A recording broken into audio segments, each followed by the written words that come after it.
Good morning students. इसके पहले मैंने आपको बताया था सारणी के बारे में, क्लास 12 यूबी सारणी के बारे में मैंने रूल्स, उसके रेगुलेशंस, उसकी जो प्रॉपर्टीज है यानी परिगुण है, सब मैंने आपको मैसेज किया था, बताया था। आज जो हमारा टॉपिक है वह है एक्सरसाइज नंबर 4.1।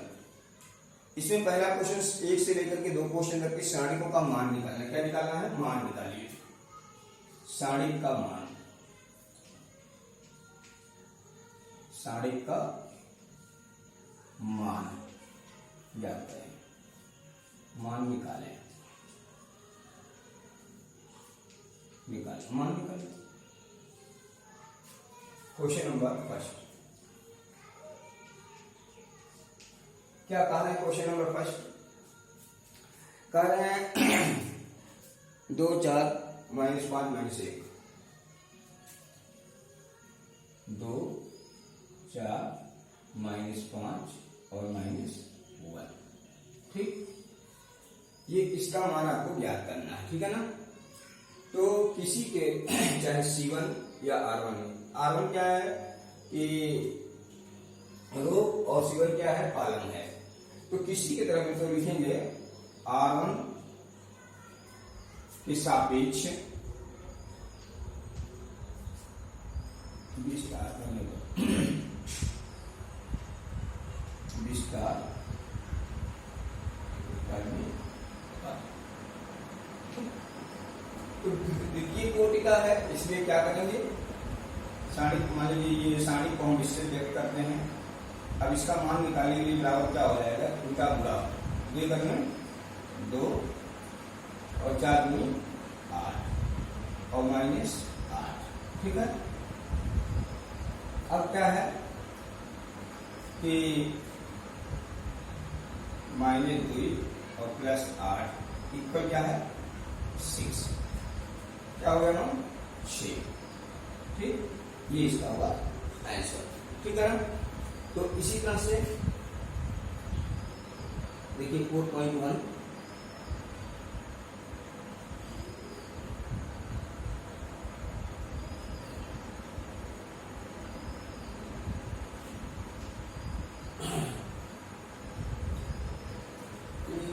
5 और 20, सॉरी यहाँ 20 है, 5 और 20, ये हो जाएगा हमारा 18, ठीक है ना। तो इस तरह से हमारा मान हो गया। इसी के साथ दूसरा क्वेश्चन इसका है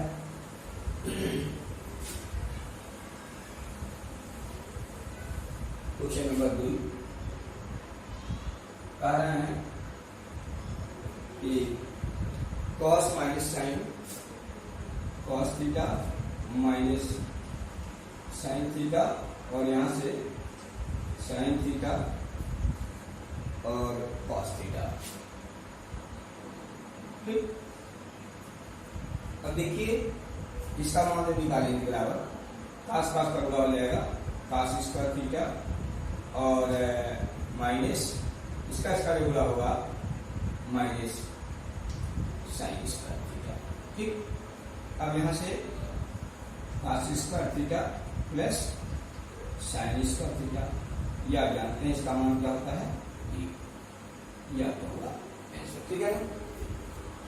इसी तरह से क्वेश्चन नंबर 3 है। आइए देखते हैं क्वेश्चन नंबर 3।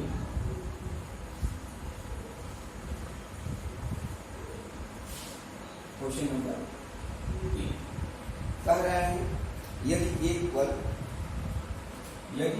इक्वल 1 2 4 और ये दिया गया है। ठीक, हमको क्या निकालना है? 2A दिखाना है, सो दैट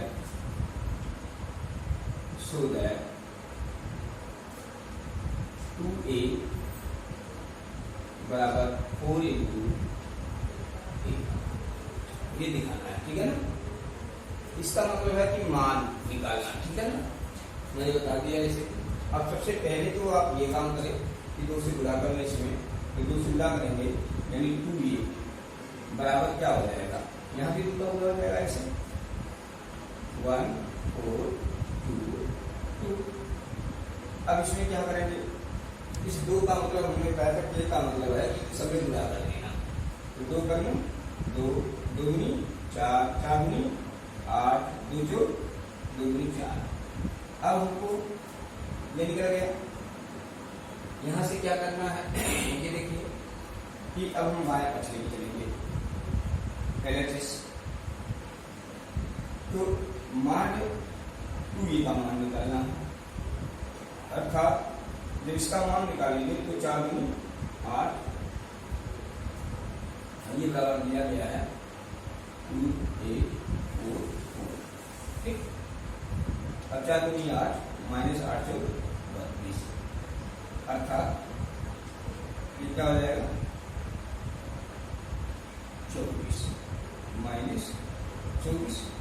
अब यहां से देखिए RHS पूरा 4 मॉड E। अब यहां से 4 और इसका जो मान निकालेंगे तो 2 करने में 2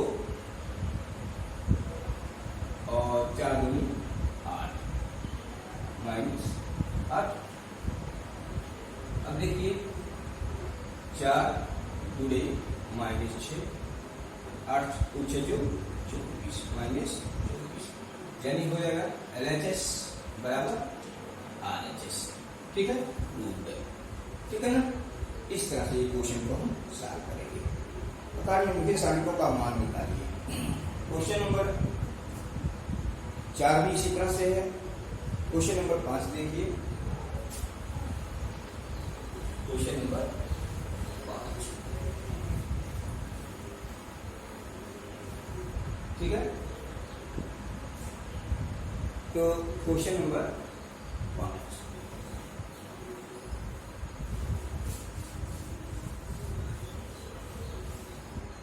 क्वेश्चन नंबर 5 में क्या आ रहा है, find the value, find the value यानी मान निकालना है। दिया गया है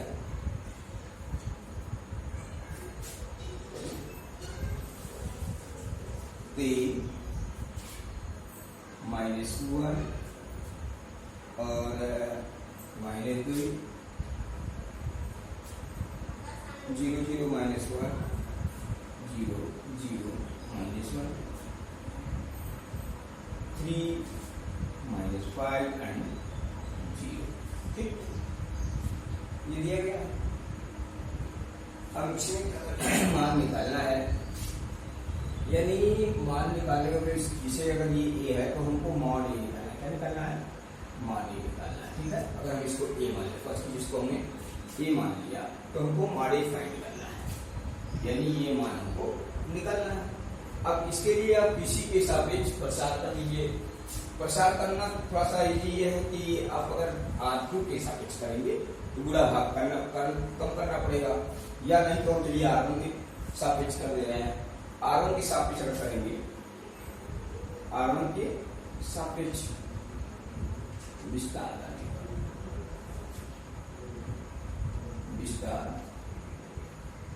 करने पर जब विस्तार करेंगे तो देखिए मॉड इक्वल हो जाएगा। यहां से क्या लिखते हैं, देखिए पहला पद देखेंगे, ये प्लस होता है minus plus minus plus minus plus minus और प्लस, ये होता है। या अगर इसको आप नहीं जाना, मैंने बताया था उसमें कि क्या करते हैं, जो संख्या लिखनी है इसे 1 -1 करके और इस पे i प्लस जे और फिर ये संख्या और इसका ये 0 1, यानी हम डायरेक्ट कर रहे हैं। देखिए कैसे क्या करेंगे, तो यहां से लिखेंगे 3 प्लस होता है और इसको और इसको इग्नोर कर, यानी ऐसे ढक लेंगे, जो बचेगा यानी 0.5 0 या 0 और माइनस प्लस माइनस हो जाएगा 5 करने 5। दूसरा होता है माइनस और फिर -1।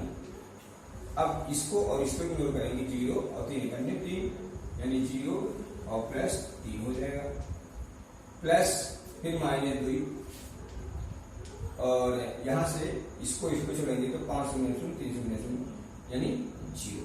ठीक, अब देखिए तो यहां से 3 गुणे यानी -5 और माइनस माइनस प्लस 1 गुणे 3 और प्लस -2 0 0। अब पांतियां 15 -15 और प्लस 3 करने 3 अर्थात -12। ये आपका होगा आंसर। ठीक है ना, चेक कर सकते हैं आप। Question number 5।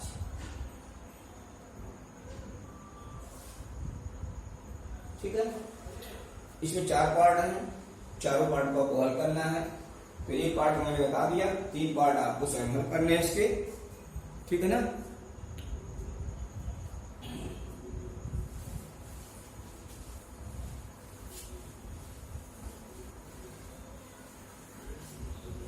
चलिए क्वेश्चन नंबर 6 मान निकालना है तो हो जाएगा। x की वैल्यू ज्ञात करनी है। Question number 7। क्वेश्चन नंबर 7 में क्या है, कह रहे हैं x के मान ज्ञात कीजिए। x का मान ज्ञात करना है। ठीक, तो दे रहे हैं 2 4 5 1 इक्वल 2x 4 6x। ऐसे क्वेश्चनों को हल करने के लिए क्या करेंगे, दोनों पक्षों का मान निकाल के बराबर कर देंगे, क्योंकि मान जब बराबर है इसका मान भी बराबर आना चाहिए।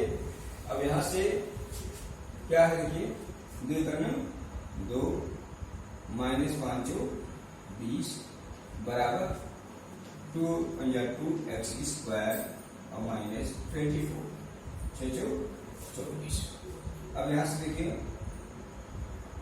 दूसरे का काट में छोटा हो जाएगा, लेकिन कोई बात नहीं। -18 बराबर 2x स्क्वायर -24।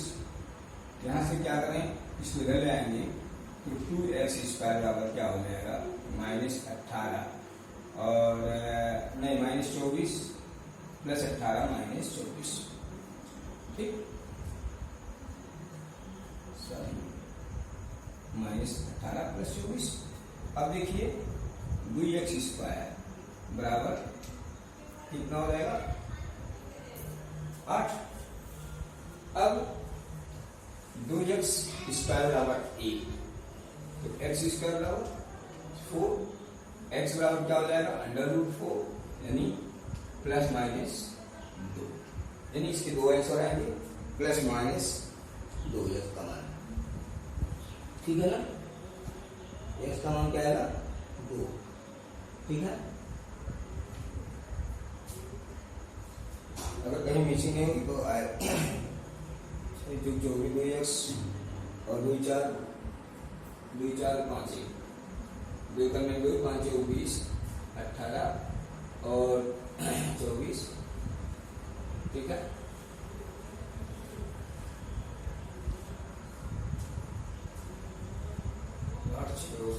यहाँ 6 बचेगा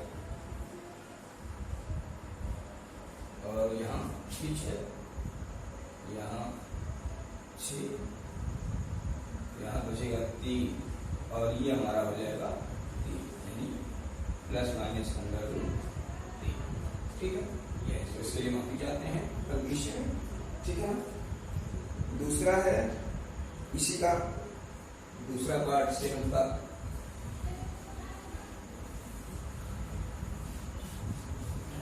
सत्रह का दूसरा,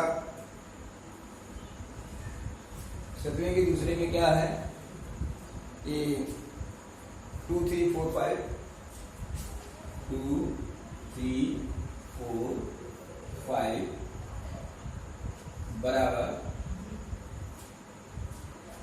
x3 2x 5। इसमें भी x का मान निकालना है। फिर वही काम, इसके दोनों पक्षों का 5 गुनी 10 माइनस 4 3 12 बराबर 5x माइनस 3 दूनी 6x। यहाँ से -2, यहाँ से -x, अर्थात x बराबर क्या हो जाएगा 2। ये आपका होगा आंसर। ठीक है ना। तो इस तरह से ये क्वेश्चन करेंगे। अब कहा जाए क्वेश्चन नंबर 8। क्वेश्चन नंबर 8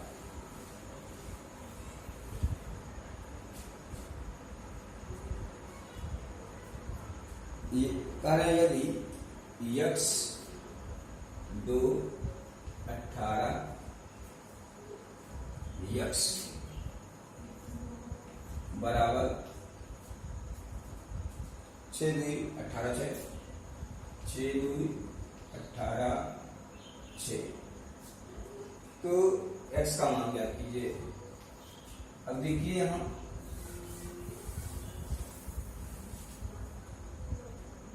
ये क्या हो जाएगा कि x था x स्क्वायर 18 दूनी 36 बराबर 6 36 और 18 दूनी 36।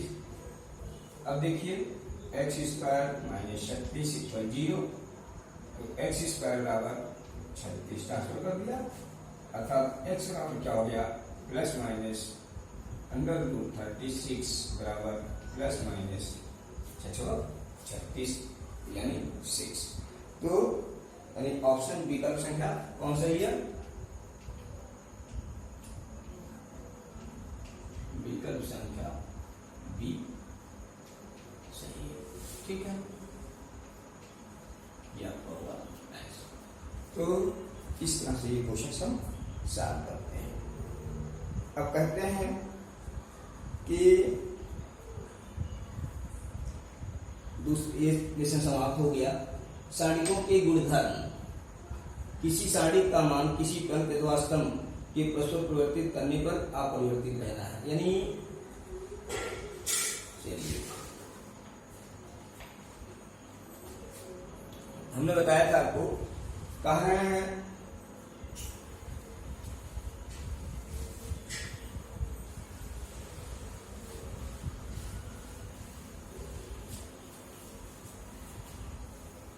सारणिकों के गुणधर्म।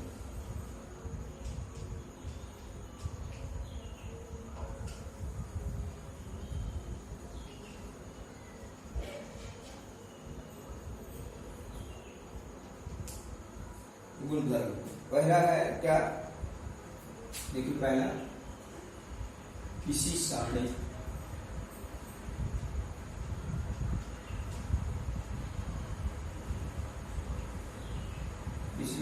के, ठीक है, किसी सारणी का मान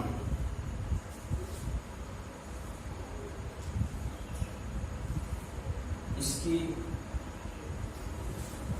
किसी सारणी का मान इसकी पंक्तियों और स्तंभों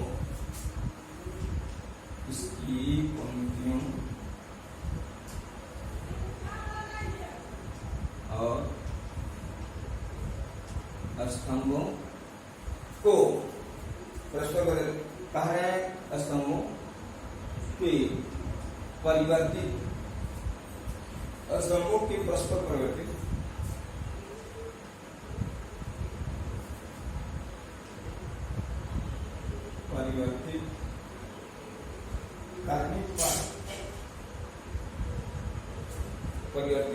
करने पर अपरिवर्तित रहता है।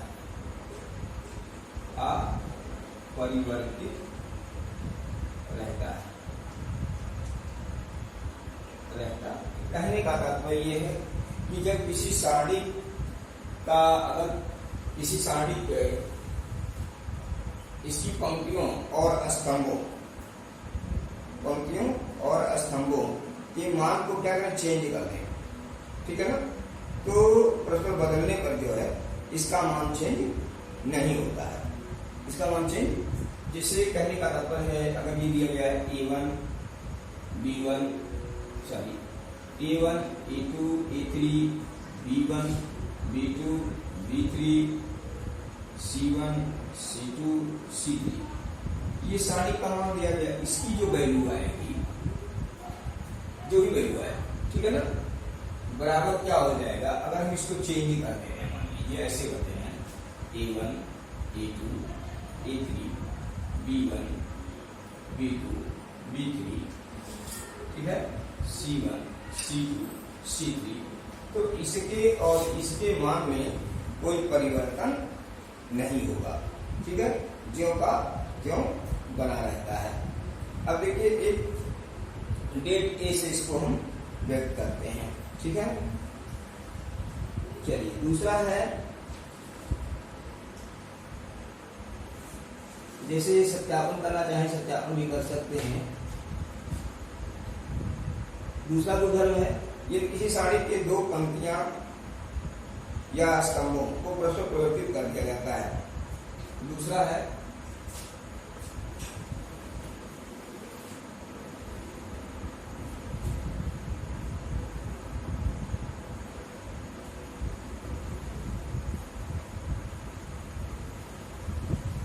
दूसरा क्या है, किसी एक सारणी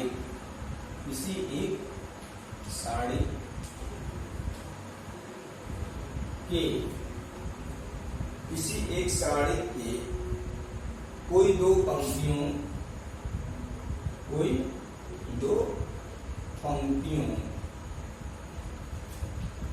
या यहाँ स्तंभों भी लिख दो, दो पंक्तियों या स्तंभों को परस्पर परिवर्तित कर परस्पर परिवर्तित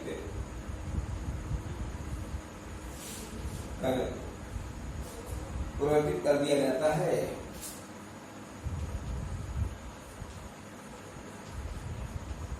परिवर्तित कर दिया जाता है तो सारणी के चिन्ह परिवर्तित है, तो सारणी का चिन्ह